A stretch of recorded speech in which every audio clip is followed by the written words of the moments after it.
Good evening. Good evening. We're never here at night, are we? Oh, never, never. How are you holding up? My face is numb, but other than that, I'm just real good. But welcome everybody to Let's Talk Movies with Moira and Shannon. I'm the Shannon part of this team, And I'm the Moira part. and I'm so thrilled to be here with you. This is like my guilty pleasure. It shouldn't be a guilty pleasure, but it is because we get to talk about something different and things that I love, which are movies. Right. So I enjoy this time with you so much. Oh, same goes. And it's crazy to think that we've been doing this for over a year now.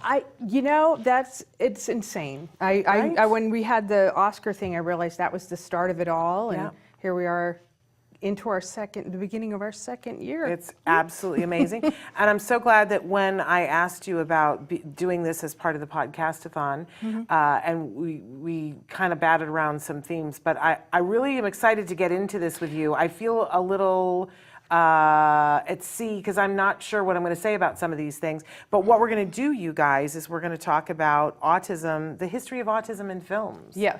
An overview, not of everything, but a soupçon. Yeah. Is that what they say? A couple of housekeeping things to take care of here. First of all, we want to welcome all of you to the Podcastathon. I completely don't even remember. It'll say on my cheat sheet which hour it is. This is hour 32 of the 44. I'd like to point out that the reason why we said that we wanted to do 44 hours was because the prevalence of autism was 1 in 44. Right. And we knew that the number was going to change. We'd had a heads up that it was going to be a new number coming. I don't think we thought it was going to be as different as it was. It's a little shocking. It is, because now it's 1 in 36, and somebody said to me, well, that's great, you'll only have to do 36 hours. And I said, no, we said from the beginning we would do 44. But for everybody who keeps saying, well, because I don't know if you've heard this, people have said to me, well, 36 and 44, those numbers aren't that different, which incenses me and what makes me want to light my hair on fire and run screaming through the streets with a hatchet. But ask me how I really feel. But here we are at hour 32, and when we get to hour 36, I will be here too, and I'm going to point out to everybody, so if it makes no difference, then we would stop here. But we have so many hours left after that and so much content after that. And that's just talking about it in terms of hours of content. But when you're talking about it in terms of human lives, it is a vastly different number. So in any case, we're in hour 32 of the Podcastathon, and we are welcoming everybody to please participate and write in your questions and comments, because we are live right now on Facebook, YouTube, Twitter, and Twitch. Twitch. So you can write in your comments, and we'd love, because we don't always get to do this live. No, we don't, and it's super fun because it's a different dynamic, and and being able to see the comments as they scroll, it's like and to hear what you guys think about what we're saying, because we don't always agree on what we talk about, and that's my favorite part. Can I be honest with you? And sometimes we do agree that we have things that we go, yes, we both like that, and I think that says something. But a lot of times we were like polar opposites on things, which was part of the reason why we started to do this to begin with. Right. Because somebody called us the Siskel and Ebert of autism parents, and then away we went with an Oscar show, and we've been doing it ever since. It's like, you didn't have to ask me twice. There we go. I don't know if you're aware of this, but we've been also raising money throughout the Podcastathon that Autism Care Today, which is the charity that Dr. Grampiche had founded, and we share office space with them.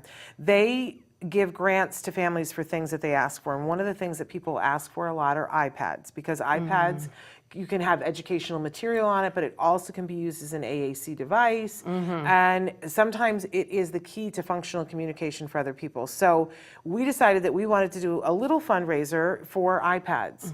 And so we're trying to raise $5,000 before tomorrow morning at 10 o'clock. And if we raise at least $5,000, Dr. Grampiche is going to shave my head absolutely bald live on the show. So we're very excited about that. I can hardly wait. I just went in and and washed my hair in the bathroom sink because, I'm staying here during the podcastathon. And I thought, oh, this is great. I'm not going to have to wash my hair again for a while. I'll still have to wash my head, but this is wonderful. I'm going to have down less on your products. morning routine. Yeah. I'm excited about it. So please, there we go. This is what we want to see and then I can try different hairstyles after that. So please add to this. So the funny thing about this is that the single most exciting thing about it is that Dr. Grampuchet is so excited to shave my head. Bought props and things to go along with it because she's so into it. Oh. So if for nothing else, just that and iPads, let's make this happen, you guys. It could give somebody a voice. Well, that's the really important thing, is that it gives the opportunity for people to communicate their needs, which is a basic human right. It shouldn't be a privilege, and sometimes it is because things can be expensive for families. So let's make it the right, not the privilege. So that's my thing. But I didn't ask you if we had any TACA updates. Well, we are in the middle of our Autism Take Action conference series, which is all through the month of April. And we have live events. We have some recorded education. There are opportunities to ask questions of the live speakers in the chat that we have in our platform. It's on the TACA Connect platform. It's $35. There are scholarships still available, so don't hesitate, don't be shy. You will have access to the recorded education sessions up until May 31st. We also have what we call these Take Action sessions, where it's a chance to talk to other parents and kind of like, what did we just listen to? How do we act on what we've just heard? And those are really, really great for just brainstorming, because you really need to bounce things off of people. And we have earlier on the Podcastathon, we had our lovely Jessica and Ryan, and they were talking about the different things that our volunteers do. And then also we have a virtual, what we call support hour, that happens every Tuesday at 10 a.m. Pacific. And anybody can log in on the Zoom link and just ask a question. Plus, our volunteers are mobilizing and getting out there in the community to have in-person coffee talks. So you look on the website and see if a location is near you. You could go and meet some other autism families that are in your community. We really do want to build community, so there's a lot of stuff. I've probably forgotten stuff. Well, it's interesting because I think it was at 3 o'clock this morning, I was doing a talk about my top 10 tips for parents of young kids. And tonight at midnight, I'm doing the later one, my top 10 tips for parents of older kids, teens and adults. And in both of them, I talk about you need a local and a global support group, and that sometimes TACA can be both of that for you. And that it's my go-to that I recommend to everybody. I always say you guys have more good information on your website than anybody else, including us, by far.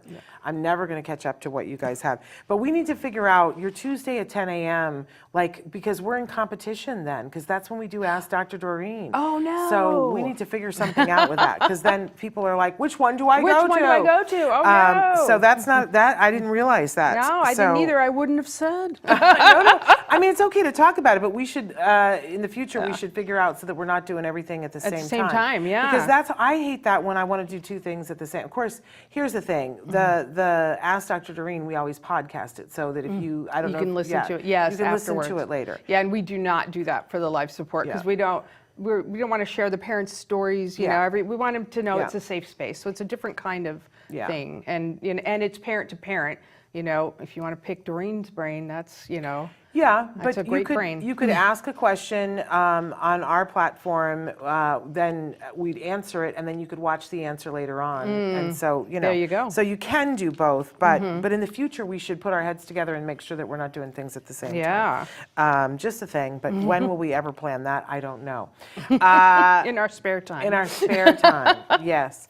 I tried so hard for the Podcastathon to not interrupt anything that anybody else was doing, and I was a little bit over what you guys are doing, but I had talked to Lisa about it, and she said it was okay. And then, of course, I didn't realize that it was Passover, too.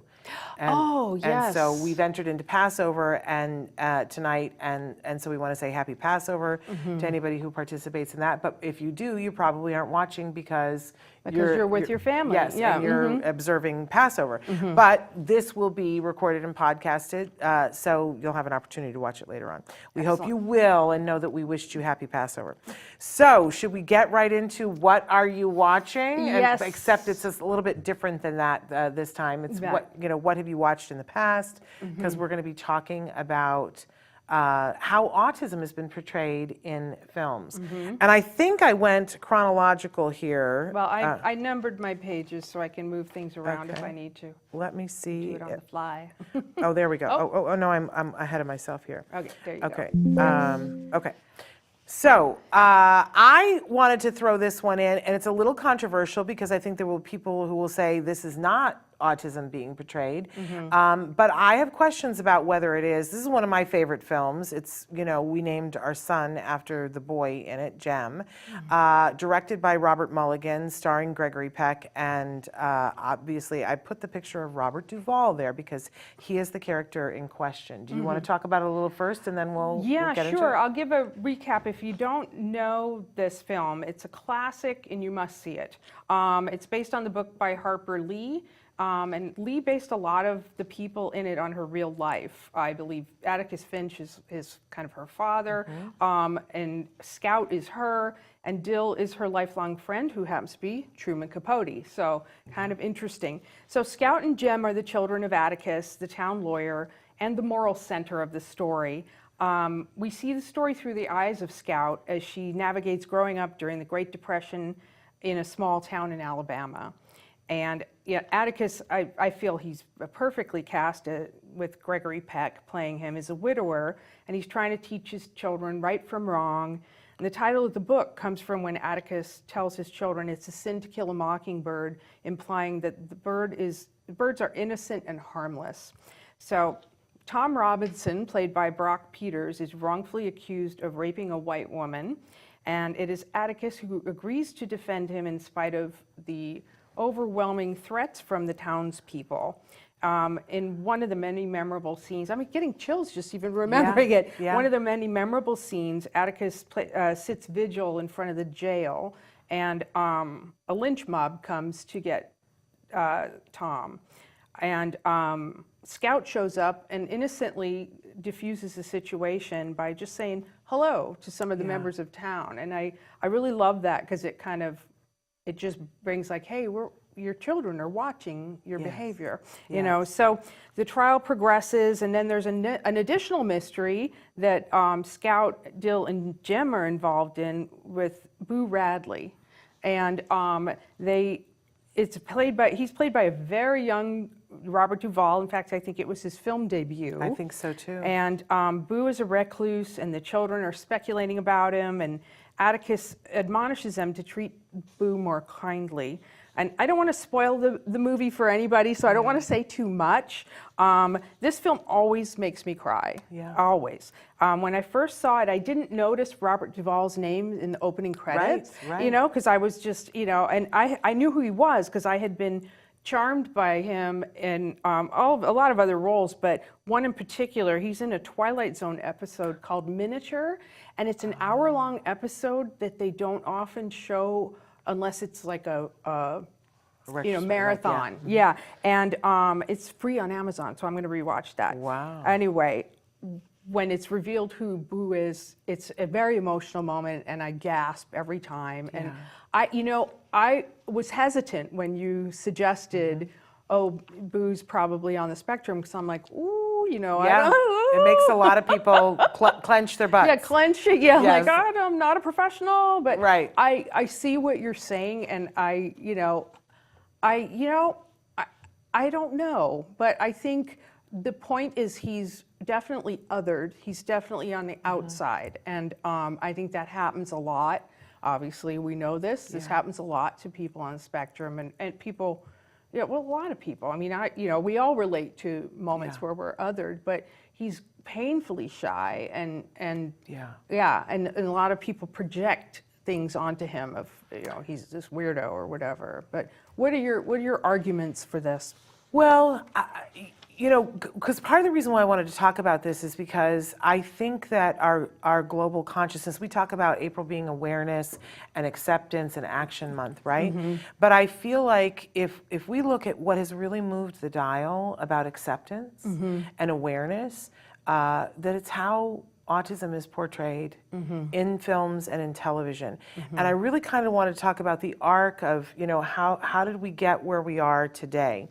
And I wanted to learn more about it myself and what it had been like for me. And this is by far, I think, my favorite movie of all time, right? It's definitely in my top 5, but it's probably my top. So much so that I named my child after it, you know? And there are so many different facets of this movie. I would argue it's a perfect movie. If there's such a thing as a perfect movie, I would say that this is a perfect movie. Because there are many different things that jive here about what it means to be a human being in this movie and how you are valued as a human being. And of course, we shine a big spotlight in the film on race, and that takes up a lot of the discourse in the movie, but there's this very quiet thread that runs through it that's also, as you said, about othered and about disability, and not just Boo, but his family as well, that they have now become, there's a scene where they talk about, where one of the neighbor ladies, I think that is it Alice Ghostly that played? I think so. That it's Dell's aunt, and she says, oh, don't go over there because, you know, he did this thing once and they don't come out anymore. And she tells this, and you can tell that she's just into the gossip about it. But then Atticus comes along and says, leave them alone. They've had enough to deal with. And but it's clear that this family is not a part of this entire community, and that they have in some aspects been shunned. And they talk about that, you know, the rumor is that Boo is kept chained in the basement. Right? Yes. That he's the monster chained in the basement. And yet there is this running theme, this little brook that runs through the film about someone who's loving and tender and gentle and again, I don't want to spoil it if you've never seen it. It's a thing that you got to watch because there is a reveal that's precious and lovely. But this sort of, I don't diagnose either, but I would argue that what they were getting at there is someone likely on the spectrum, because I don't know that he would fit into anything else. It seems like he is someone who has a great understanding of some things. So I don't sense as much of a intellectual disability there, it's just that there's maybe a child's understanding of things, but I don't know. But to me, it's a comforting presence, and it's a beginning step on the pathway of saying that we're going to show people in films that maybe are different from you, but we're going to do it lovingly and gently. Right. And it was an award-winning film, and Boo Radley is an icon, right, in our society. So I don't know whether he's on the spectrum or not, but I think it's the thread that began. And I'm sure we could find other things if we went further back in film, but for me, it was like the thread of when was the first time in film that I saw someone that was other, as you said, I like that word, and felt drawn to them. And that made a difference for me, because I think anybody who watches that, well, you know, the whole film centers on this concept of let's be nice to this person who's not hurting anybody. That isn't hurting anybody. So I don't know, but maybe a question mark. To me, I like saying that maybe this is the start of it because it's such a good film. And it does it so well. So maybe I'm pushing to make the fit. You know, I know. I don't know. Maybe. Because sometimes I'm like, I want to believe it's true, so I'm going to believe it. Okay. You know? I like it. So All right. in any case. And then we move on to the very famous film, Rain the Man. much quoted film. This is the movie about autism that most people know. And in it, Tom Cruise plays Charlie Babbitt, and his girlfriend Susanna, I think it's Susanna, I have a typo here, played by Valerie Golina. They run a service of getting high-priced sports cars. We meet him when he's trying to do a wheeler deal and trying to save his business. And he's using very aggressive sales tactics to keep a deal afloat. And then he gets the news that his father has passed away. And now he's heading home for the funeral. And he's pretty detached emotionally from it all. So we're like, there's clearly a disconnect between him and his father. And at the reading of the will, we find out the entire estate has gone to a trust. And he's basically gotten the classic car. And we hear there's a history behind that. So it's almost like a little bit of an FU from the dad in a way. Yeah. And this is when he searches for who the trust is benefiting, and that's how he discovers his long-lost brother Raymond, played by Dustin Hoffman. And he's an autistic savant living in a care facility, and the trust is going to continue to pay for his care. So now it's like a road trip. Now it's like he decides, I'm going to get this, he doesn't have to stay here. He's staying there voluntarily, so I'm going to bring him with me. And it's amazing. It holds up pretty well, because I watched it recently, probably about a few years back, and thought, oh God, is it going to hold up? Yeah. And it did, actually. And this, for most people, including myself, this is the first exposure to what autism is, and or at least one form, you know. And in fact, when our son was diagnosed, we turned to the doctor and we're like, what do you mean? All we know is Rain Man. That's our only frame of reference. Is that what you mean? And then we also had a lot of people asking us, well, what's his special skill? And I'm like, well, he's fabulous, that's a special skill. But it did well. The only thing I thought was out of place was, and it wasn't earned, was Susanna dances with Raymond and gives him his first kiss. And I'm like, I just felt, not your thing. Yeah, I felt it was inappropriate. And I felt, and it felt like it wasn't earned. Like and I actually felt like that character was given short shrift, because she was kept out in the car by Charlie, and then she was kept out of the movie by the writing, and then brought back in when we need a pretty girl to give him a kiss. So I was kind of like, but that was it. Everything else I felt landed well. And I think it was I was not a fan of Tom Cruise. And I have become a fan of his. And honestly, I feel like it was when he was cast as Lestat, because there was an outcry of not having him cast as Lestat. And I've always felt, prior to that, he was a very self-conscious actor. And I felt like near the end, I really felt it. Interesting. And I thought, oh, wow, okay, he actually can act, And then I think Lestat forced him to just go big or go home, So anyway, oh God, I got to tell this story. One of my favorite stories about this movie is Jerry Newport. I don't know if you know who Jerry Newport is. They had a movie based on him and his wife called Mozart and the Whale. He tells the story of when he went to see Rain Man. And the scene where the doctor gave Raymond 2 large numbers to multiply. When he was in the movie theater, he shouted out the answer before, and then the people in front of him looked around like, what? Because then the answer he gave was correct. And that was his first inkling of, doesn't everybody know how to do that? And he saw Dr. Rimland's name in the credits, and he contacted him. So I just love that. So what are your thoughts?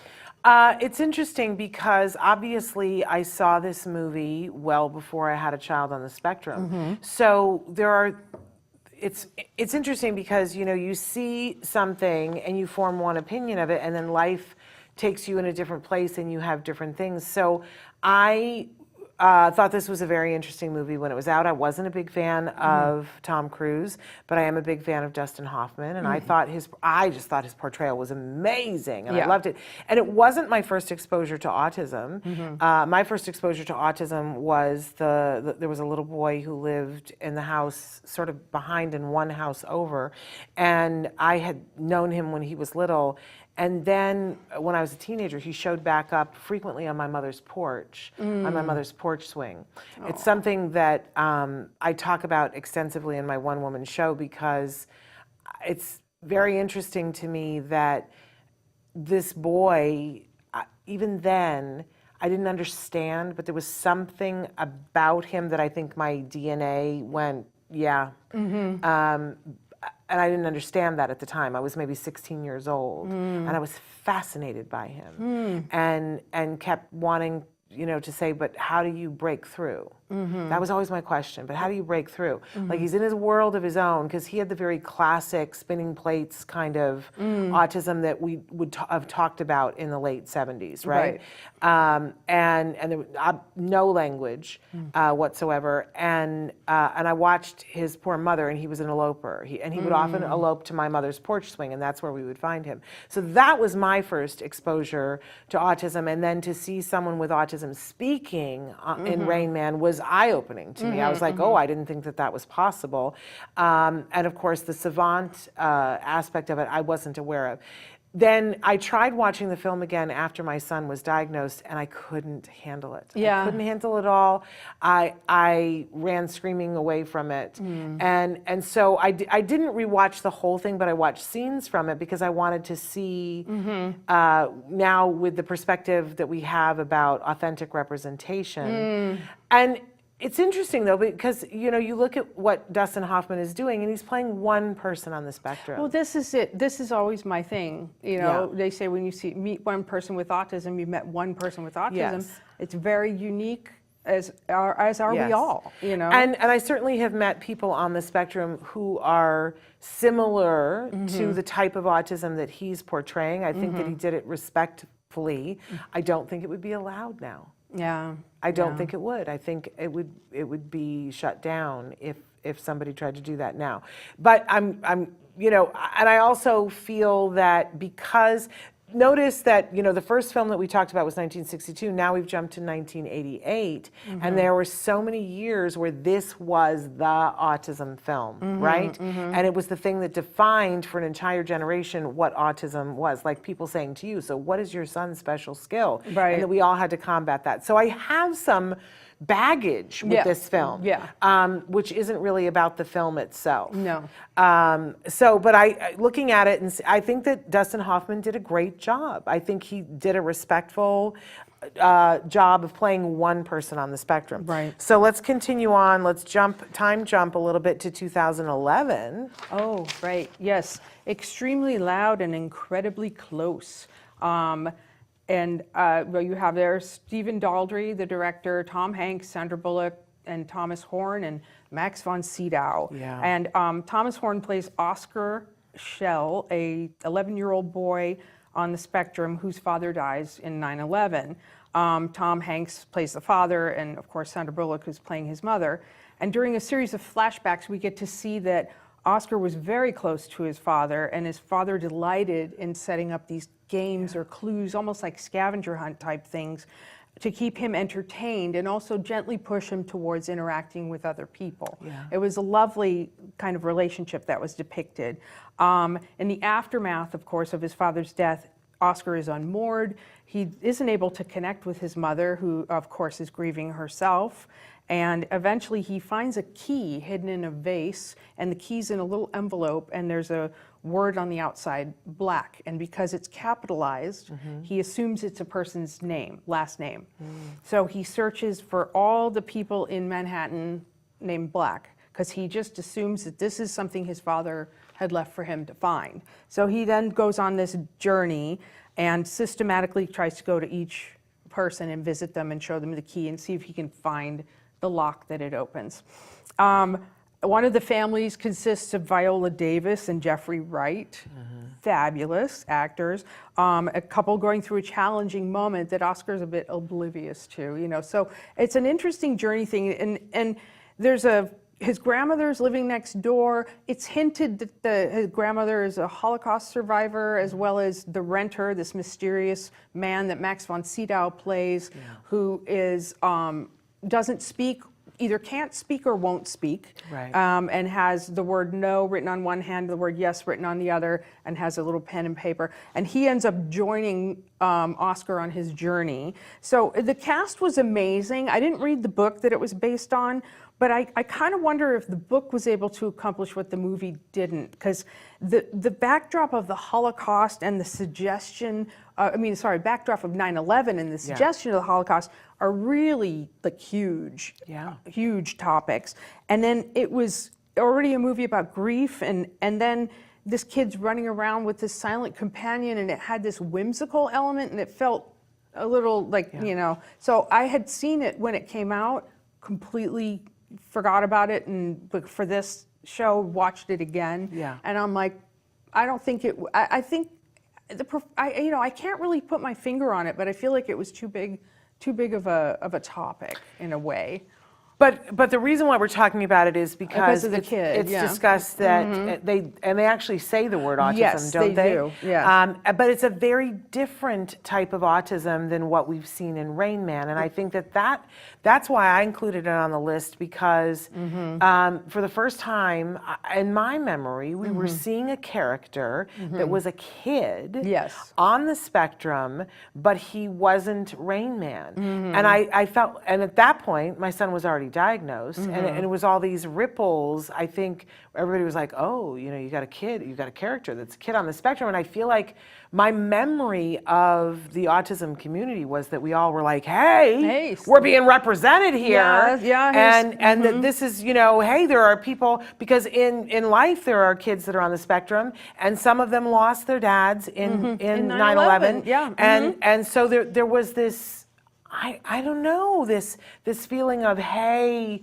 we have to support this film because it's giving including us, including our family members, and our loved ones. And it was that different type of autism but my recollection of it was that I didn't particularly love the movie, but I was going to support it no matter what because there was representation. Because in the film. Yes, more of this, please. Yes, because I feel that constantly. And I've heard recently from people, because, you know, we live here in Hollywood and we know people who work in the industry, and people are like, oh, we're done with you know, there's every character in every movie has autism. But as I was putting the list together, I was like, that's really not true.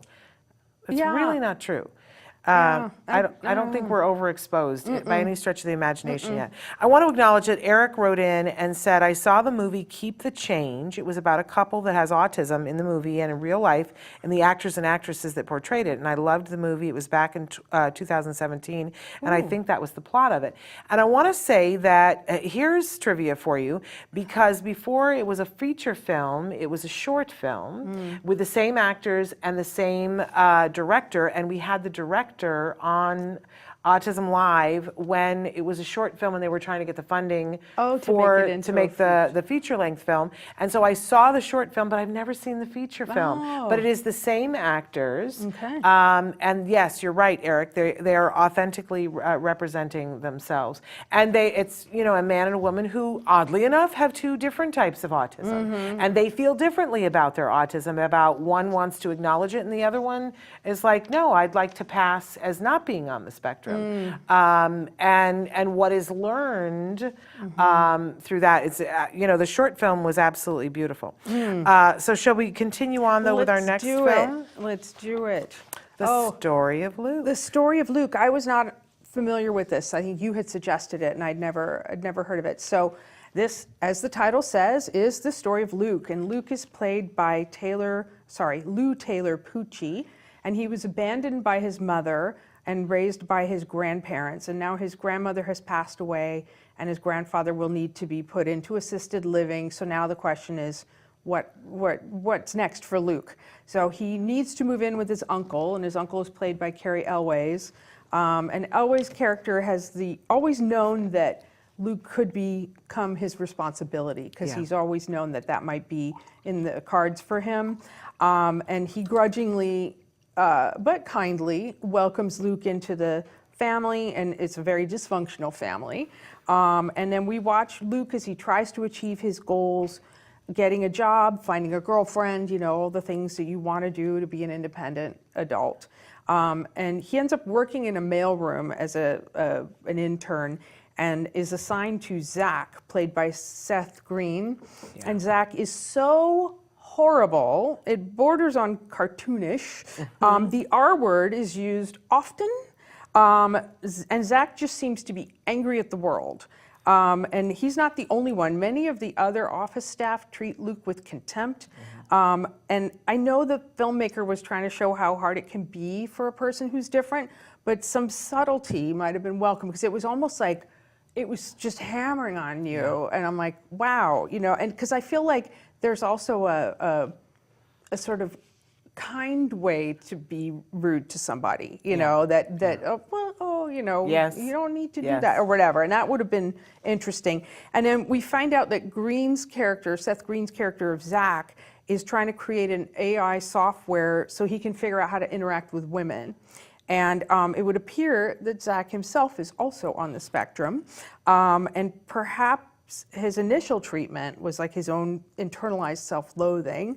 Mm-hmm. However, that doesn't excuse him. But I found overtones of Zach's interaction with Luke very disturbing. It felt like the beginnings of like the incel movement. It was very, it was a little bit, it made me like, oh God, oh. But what kept me watching was this lovely young man, Lou Taylor Pucci. He was so gentle and so determined, but he was great, and everybody in Luke's world is made better by knowing him. Yeah. And they all seem to grow. And even the horrible Zach does a good turn for Luke at the end.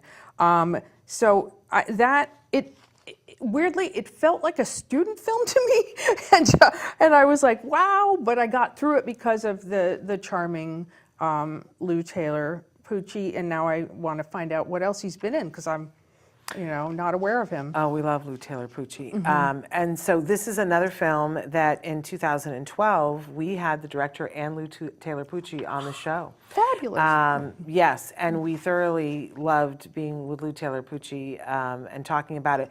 But it's interesting to me that in 2012, it was unthinkable that somebody who was on the spectrum could have played that character. It was unthinkable. Yeah. Unthinkable, folks. I'm telling you, that would never have happened in 2012. I think the world's opinion of could someone on the spectrum handle the sensory overload of being on a set and the responsibilities, I think it wasn't even a question. Right. Nobody was talking about it. Well, and then there was no attempt to do it. Yes, and nobody had tried to do it. Nobody had said, we'll risk going an hour into golden time if we have to, because somebody's going to have a sensory issue. We just weren't seeing it. Let's remember that there are many actors that have come out and said, okay, I'm neurodiverse, or I'm on the spectrum, or I have a diagnosis, whatever, that have come out since then, that are actors that have worked and done all kinds. Wentworth Miller is a perfect example of somebody who recently got a diagnosis,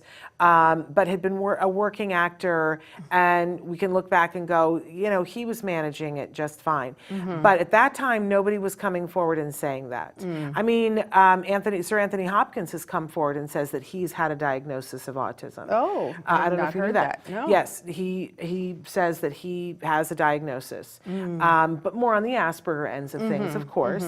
But back then, in 2012, nobody was saying that. Nobody was saying that. And so the industry just had this idea that someone on the spectrum could not be played by someone on the spectrum. That is not our current thinking at all. But it was interesting at that time because the director, Alonso, he said on the show that his mom I believe it was in Peru that his mom has a clinic that she works with kids on the spectrum, and that's why this film was so important to him. Oh, and I believe it's his first feature-length film, and so I think that's why you look at it and go, okay. Yeah. And they were trying to promote it and get distribution, and that was why they came and were on the show. And I remember being so excited about the fact that it was this character, and we hadn't seen that since really Rain Man, where the film was going to revolve around this person on the spectrum and cast him in a good light. So I remember being very excited about it, and I thought that Lou Taylor Pucci was really lovely. It's interesting that, and I've seen him in many things that we super love him in. I'll tell you, he's hysterical in the Apple show Physical.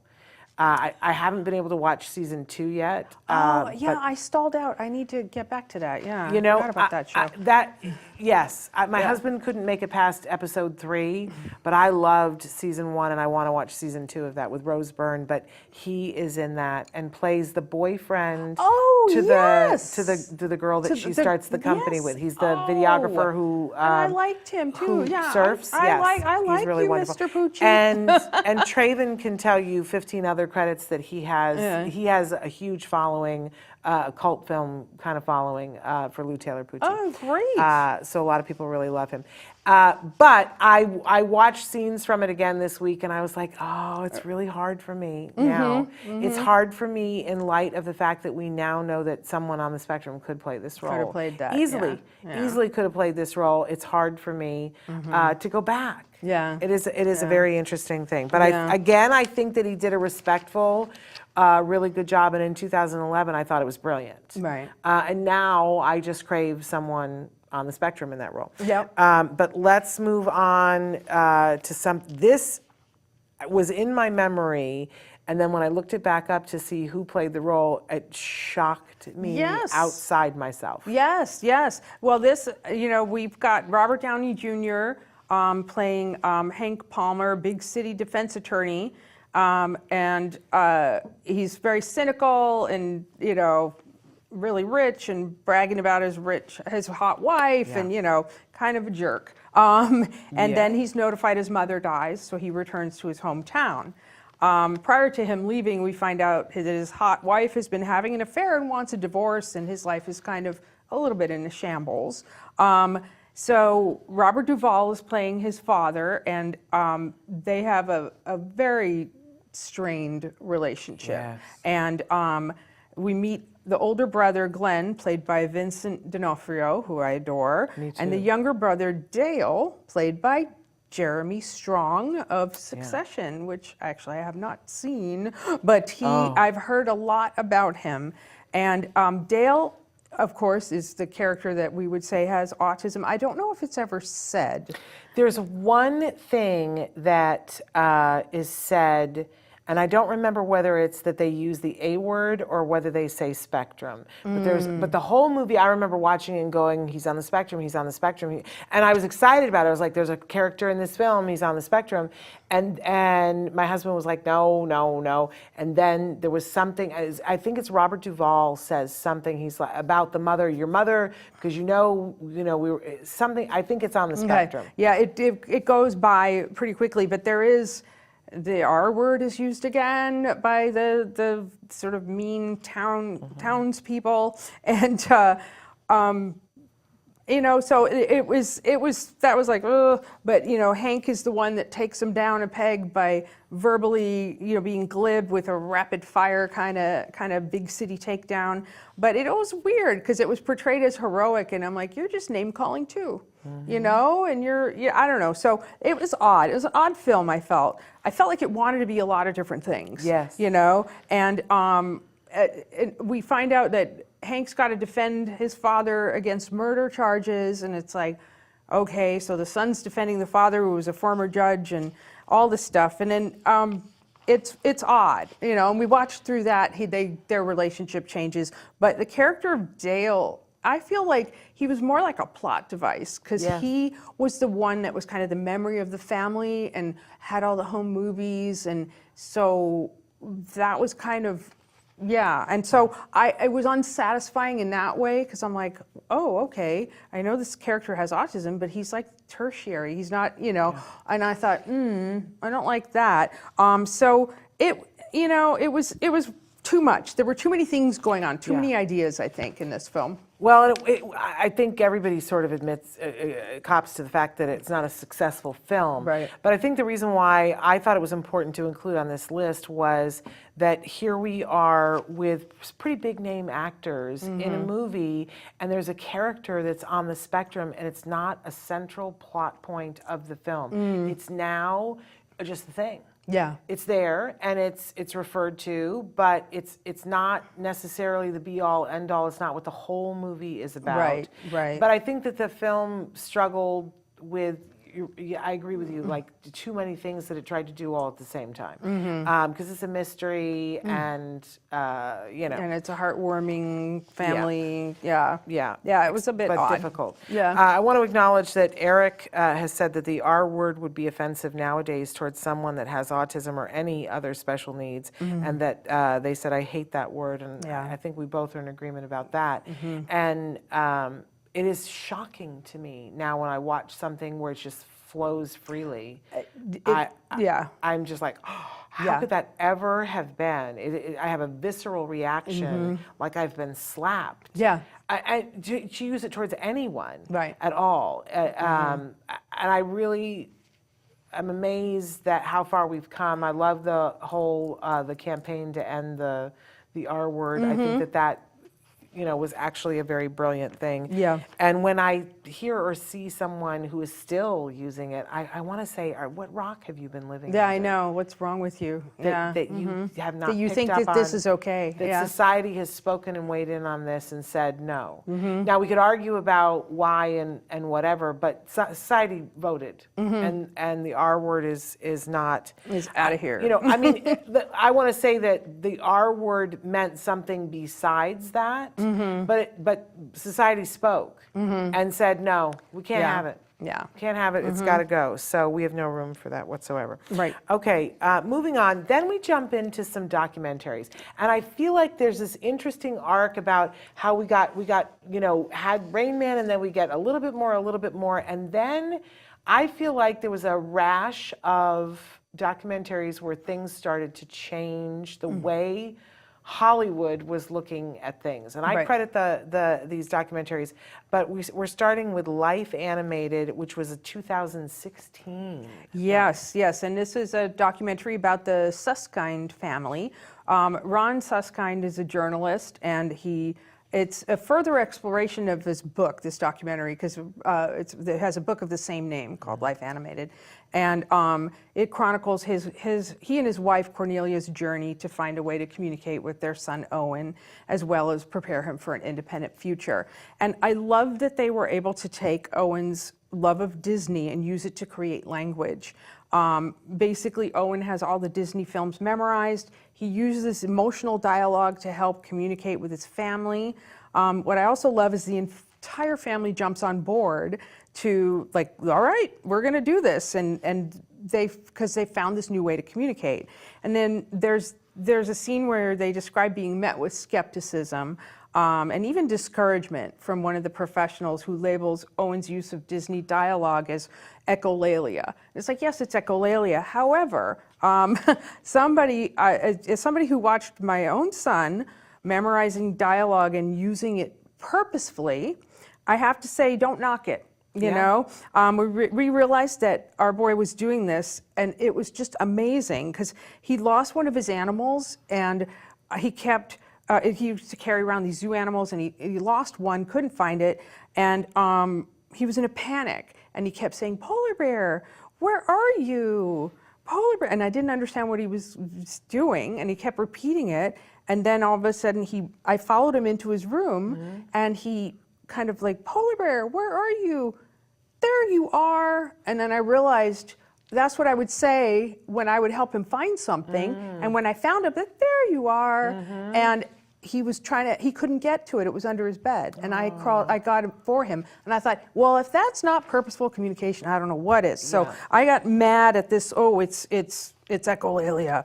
It's like, no, it's repeating sounds and then putting meaning to them. It's just because you don't know what the meaning is, whatever. Anyway, the Susskind family is just lovely, and Owen learns and grows, and it's a wonderful thing to watch him face challenges and disappointments, along the way. And I loved this. I thought this was really great, and it gave him a lot of dignity as well, which often can be missing, Yeah, and I want to say that I think this film was pivotal in moving forward the conversation about autism in films because, and we've had Cornelia Susskind on the show before, so but I think because Ron was already so well known, there was enough, and the book did so well that there was enough oomph behind this that it went mainstream, and that enough people saw this film and it put a new way of looking at autism on the map. Right. It wasn't, because I think before this film came out, I think the general public looked at autism and thought, okay, it's either like there's 3 categories. So you're in the category where you're nonverbal and hand flapping, and they assign that person as not having any awareness of anything or any intelligence, which is wrong, right? But then there was the category of you're a Rain Man and you're a savant, but not somebody who can live independently, or then you're in a category where you're just a brilliant, like math coder person, but you're very Aspie and, very Bill Gates-ish. Not that we're diagnosing him, thank you. But you know what I'm saying. People, Einstein, people talk about, that there are people who are brilliant like that, but very high functioning and can be in the world and life and whatever, but these brilliant minds. That those were the 3 categories.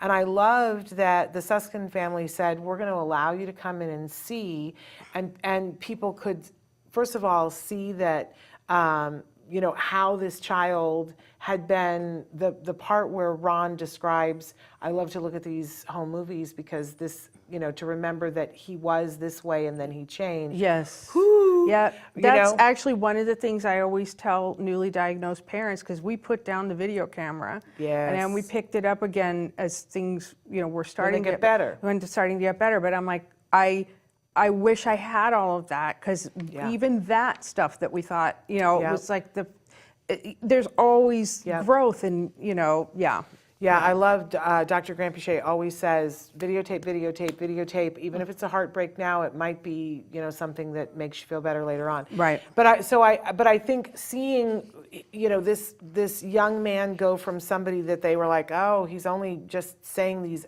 no purpose Disney things that mean nothing, to going to somebody who's fully communicative and, lives and independently to a degree. I think that was really edifying to the world in such a way that it changed the way everyone looked at things, thinking but certainly of it. Yes. how Hollywood looked at it. Yeah. We got to power through, because do we have 2 more? No, I think we only have 1 more. Okay. I just have, Please Stand By. This is the last one. I actually really love this. This is 2017, Dakota Fanning, Toni Collette. Dakota Fanning is Wendy, a woman with autism living in a group home, and she's trying to write a script for Star Trek. Right off the bat, I love this concept because I'm a lifelong Star Trek fan. Me too. And I think the fandom has been a very safe space for people on the spectrum.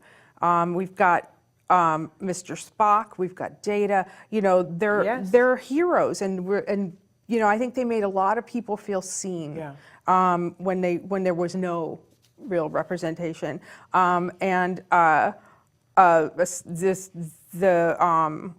let me see, I'm skipping down because I want to be so clear. Anyway, but that kind of world, and even like the Trekkies or Trekkers, whichever you prefer, it gives a framework for people to bond a common element. Wendy's sister Audrey is played by Alice Eve and is a Star Trek person herself, a Star Trek alum herself. She's got a new baby, doesn't know if Wendy can be around because Wendy gets overwhelmed at times. And Wendy is wanting to submit her script to Paramount for a contest. It's a almost 500-page script, which is epic, because most movie scripts are about 120. Yeah, and we're cheering her on as she figures out how to get the script to Paramount, because she missed a deadline to mail it, and she has to physically go and drop it off in person. So it's a road trip, it's a hero's journey, and we're following Wendy. And nothing about the structure of the film or anything was groundbreaking, but it's a lovely story with really good actors, and I loved particularly when Patton Oswalt showed up and the way he connected with her, which I want you to see, I won't spoil it. And we see her become more adept at navigating the world and even reaching out a bit socially in small gestures. And I just loved her. She knew who she was, and I loved that about this character. I know Dakota Fanning is not a person, at least that I know of, is not a person on the spectrum, so there's that. But I really liked this film. I thought it was upbeat. Well, and what I want to argue is that here's what was groundbreaking about it was that she lives in a home. That's where she's been staying since her sister had the baby, and all of the characters that were peripheral were played by actors on the spectrum. And it was the first time that in a mainstream kind of film that we had that. It opened the door. And I think that between the Susskind film, Life Animated, and this and a couple of other things is when we saw the jump to television. I think this paved the way for The Good Doctor. And then, we started seeing actual representation. We saw Kobe Bird first on Speechless play. He was a teenager on the spectrum. He played a teenager on the spectrum, and it was like, hold on, what's happening here? And then Kobe Bird was cast to be playing a boy on the spectrum on The Good Doctor, and it was like, hold on, what's happening? And then there was a flood, and I feel like now in films and television, it's almost that you can't do it any other way than authentic representation. But I feel like the door just kept getting a little bit more open and a little bit more open. But that is what's groundbreaking about Stand By Me. And I remember going to one of the screenings with a lot of the actors that were in the peripheral, and everybody was just a buzz about it because it was like, oh my gosh, they're starting to do it. Yeah. It's starting to make a difference. We're totally out of time. We are out of time. But we're going to be back with talking about more things that we're watching, not necessarily with characters with autism, but I've enjoyed this talk. Wonderful. And so, but we have to give over our feed because I think that is it Kyle Jessel who's up next, the autism-driven dad that you guys are going to love. So Kyle, after these messages, take a look.